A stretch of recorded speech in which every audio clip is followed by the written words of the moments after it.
What's going on with the world? It's your boy Mouse. And once again, the internet is interneting as always. So, y'all already know, earlier this week we got an interview from Jay-Z. He sat down with the guy named Frazier at GQ. And there was also a photo shoot involved too. I guess, Jay's on the cover or whatever the case may be of this month's issue. And honestly, I don't even think I remember. I want to say I finished the interview, but I don't think I did because, it wasn't long. And Jay Z rarely does interviews these days. And me personally, far as from what I've seen, the parts in the interview I've seen, and when I watched it, speaking about the lawsuit and the false allegations and things like that, and how he felt about it, and they got into Drake and Kendrick. I just really feel like it wasn't anything special about it or anything alarming. Because we're in a space where we get so much podcast content and interviews, even if it's from someone who doesn't really do interviews like that. You know what I'm saying? So, but the internet has been interacting, they've been reacting because of the fact that they feel like Jay-Z is foul for going and doing an interview with, GQ and skipping over the fact that someone that he's supposedly best friends with, or a big bro and mentor, Memphis Bleek's podcast. For those who don't know, Memphis Bleek has been on a great run with his podcast, Rock Solid. I am a listener. I listen to it every Tuesday. I fuck with Memphis Bleek. He's found his footing as far as in this interview space. He lets his guests speak. He has great stories. And if they be vibing and chilling out, as far as the guests that he have on that he interviews, I always fuck with Bleek, and now in this space, I definitely fuck with Bleek.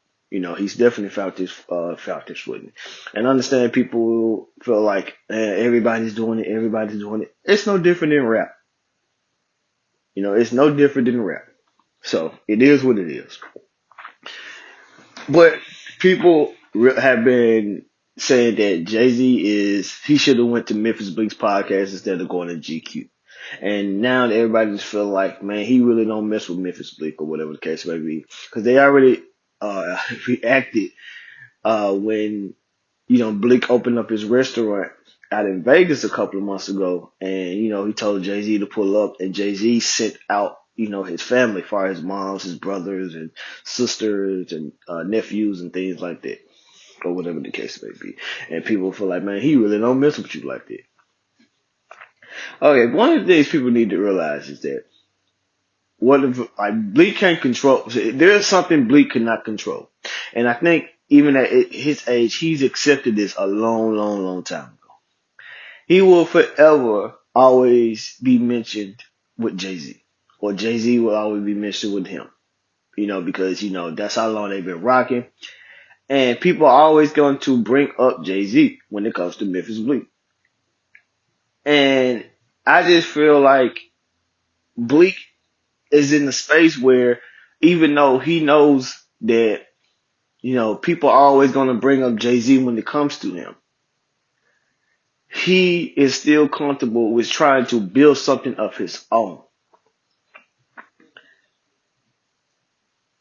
Yeah, like the thing is, how you all care more for the fact that Jay-Z did somebody else's platform instead of Memphis Bleek's? How you all upset more than the man himself? Bleek ain't tripping. Bleek is building his own stuff. He has his own following. He's built a nice following on YouTube and on the audio stuff when it comes to doing interviews. What I'm saying? He's definitely upgraded from last season. Last season, they just, getting everything, finding his footing. And then, like, with the new season he has, everything is upgraded. Camera work, lighting, all that stuff. The intro music, all of that. You know what I'm saying? Him and his production team, they have definitely are doing their thing when it comes to doing the podcast stuff. And it's like, and then what really gets me is the hypocrisy as far as with the internet, is because they spent every day grilling and making these jokes about Memphis Bleek. And, every time you look up, they say, well, he wouldn't be who he is without Jay-Z. They do that on a daily basis. So even if Jay-Z would have went to Memphis Bleek's podcast, Rock Solid, guess what? People were still going to find something to complain about because that's what the internet does. That's what people does. Because if Bleek would have interviewed Jay-Z, guess what? Y'all would have said, well, the reason why he on here because they friends. And then, guess what? Y'all would have grilled him because y'all would have said he didn't ask him any hard questions. He asked him the stuff we already knew. Because that's what y'all do. Y'all do that every single time. It's like a catch-22. Damn if you do, damn if you don't. And it's just the hypocrisy for me. So it's just like, man, y'all need to really like calm down because it's not that serious. If Bleek is not tripping about it and he's, making his relationships and building everything for himself, as far as the Rock Solid podcast and the platform, he's with the Black Effect Network, he's with Drink Champs. If he's not tripping, then I don't see what's the reason for everyone else to be tripping. I'm just saying.